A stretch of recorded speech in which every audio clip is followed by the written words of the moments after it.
E qartë, inxhinier. Inxhinier, në këtë situatë të cilën ndodhi këtu, si duhet të veprojmë edhe një herë? Tani ne jemi në një situatë që duhet të ketë një grup, tani nuk ja i jep zgjidhjen as drejtori ARSH-s, as një inxhinier, aty do një studim të thelluar, do një grup inxhinierësh të fushave ndryshme që do japin opinionin. Pastaj zgjidhje mund të ketë zgjidhje emergjente, ne kemi 3-4 kompani që kanë filluar punimet për këtë rrugë të korridorit 8. Le të mblidhen të gjitha makinerit dhe burimet njerëzore dhe të japin zgjidhje emergjente për të kaluar njerëzit. Pastaj të vazhdojnë me studimet nëse do ta bëjnë me tunel, do ta bëjnë me pilota, do ta bëjnë me ura. Ne kemi parë në rrugën nga Prishtina për në Shkup një urë gjigante që është bërë në Kosovë, që ecën e gjitha në shtratin e lumit. Pa e cënuar dhe pa e prekur fare tereni, kur konstaton që tereni është jo i qëndrueshëm. Këtu kemi të bëjmë me një rrugë që vërtet ka vështirësi, por nuk mund të, pa studim të detajuar, nuk mund të vazhdohet të punohet. E qartë, inxhinier, nga mënyra se si ju e shihni situatën në të cilën ndodhet, mendoni se është bërë një analizë e kësaj të rruge para se të ndërtohej ura? E kësaj zone para se të ndërtohej ura? Unë mendoj që janë bërë analizë siç bën në çdo rrugë në mënyrë të përgjithshme, nga informacion të marrë nga Google, jo nga matjet në terren. Inxhinierët janë për të shkuar në terren dhe jo për të punuar vetëm nga kompjuteri, por të shkojnë në terren, të marrin informacionin e saktë në lidhje me rrugën dhe pastaj të fillojnë punimet. Kështu e shikoj unë. E qartë. Ky problemi në të cilin ndodhet këtu, që ka marrë këtë gjë katastrofike, le ta quajmë në këtë formë, mund të lidhet edhe me pjesën e projektit në të cilin është bërë materiali, apo mund të lidhet edhe me pjesën që nuk është mirë mbajtur? Po fakti që ajo urë nuk ka çeduar për 20 vjet, ajo është një rrugë e bërë para 20 vjet përpara. Po. Fakti që ajo urë nuk ka çeduar për 20 vjetresh dhe çedon tani mbasi ka ndërhyrë kompania ndërtuese, do të thotë që shkak është janë bërë punimet, nuk është janë bërë ujërat në toksor, sa ujëra në toksor ka pasur. Por ato ujëra mund të kenë qenë që kanë kaluar nëpërmjet përojit në shtratin e lumit. Në momentin që ti i mbyll këto ujëra në toksor, nëpërmjet mureve teramesh, siç kemi në rastin konkret, në këtë rast ajo ka marrë edhe murin edhe materialin që ndodhet. Pastaj lumenjt kanë një problem shumë të madh. Në lumenj nuk mund të operosh masivisht dhe thellë, sepse lumi atë që ti ja ke marrë tani merr prapë. Lumi dhe deti atë që ti ja merr, ai ta merr prapë mbrapsht.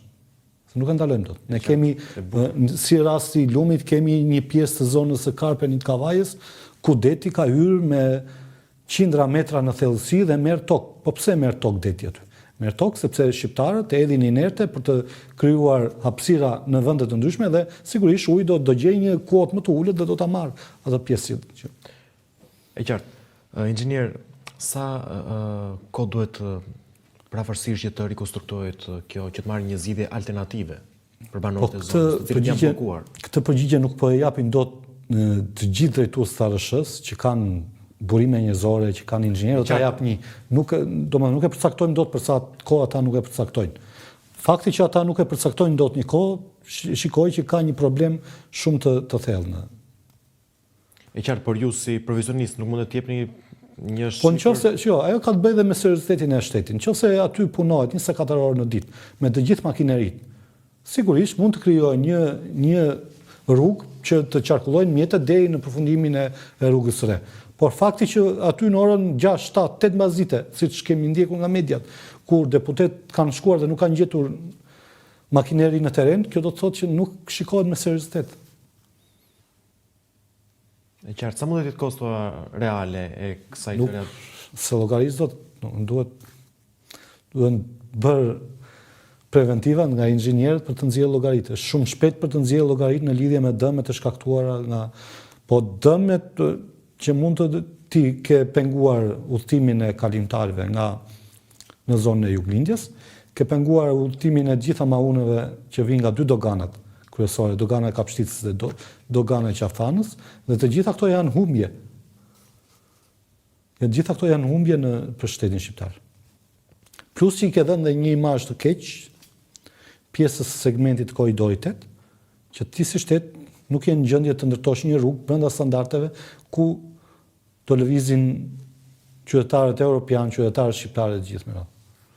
Dhe një nga rrugët më strategjike dhe më të nevojshme për shtetin shqiptar është korridori 8. E qartë. Por mundet të kemi një projekt të ri për këtë urë që bëhet fjalë këtu? Po projekte nuk thash, kjo do dalë nga studime që do bëjë RSH-ja, do bëjë në një projekt të ri, do bëjë në një devijim të rrugës duke e kaluar në shtratën e lumit, kjo ngelet në zgjidhjen e të ardhmes. Zgjidhjen e të ardhmes çfarë zgjidhje do marr. Por zgjidhje kanë, inxhinieri ka zgjidhje. Varet nga mënyra dhe teknologjia e materialeve që përdor. E qartë avokat, e qartë inxhinier, nga informacionet të cilat ne kemi, që kemi disponuar nga kolegët tanë, kemi informacione se edhe shtrati i lumit është devijuar. Po është devijuar, e shpjeguam, është devijuar sepse gryrjet e mëdha që kanë ndodhur në lum, lumi ka gryer shtratin e pjesën anësore të lumit.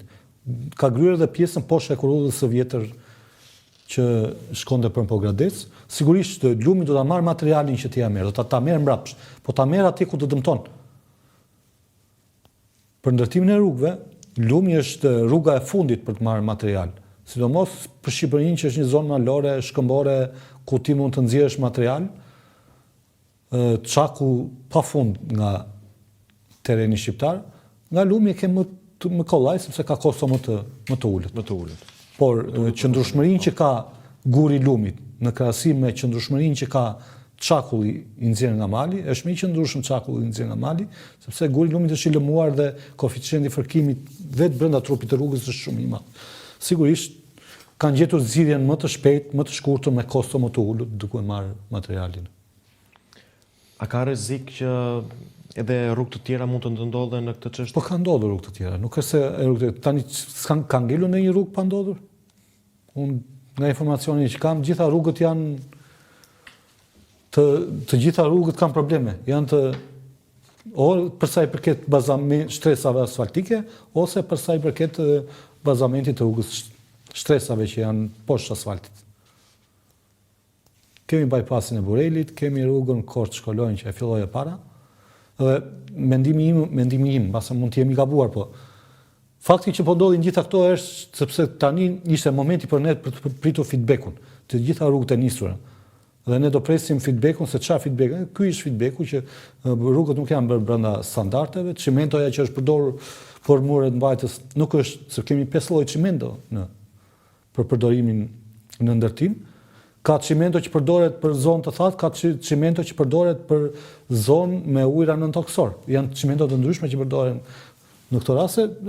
Kanë ecur me të njëjtën çimento dhe kemi plus që dhe mungesa e hekurit nga ajo që kemi parë në media, mungesa e hekurit në muret mbajtës. Sepse një mur mbajtës që predispozon për të mbajtur skarpatën, të bjerë vetë, kjo do të thotë që nuk kemi bërë mure mbajtës, kemi bërë mure dekorativ. E qartë.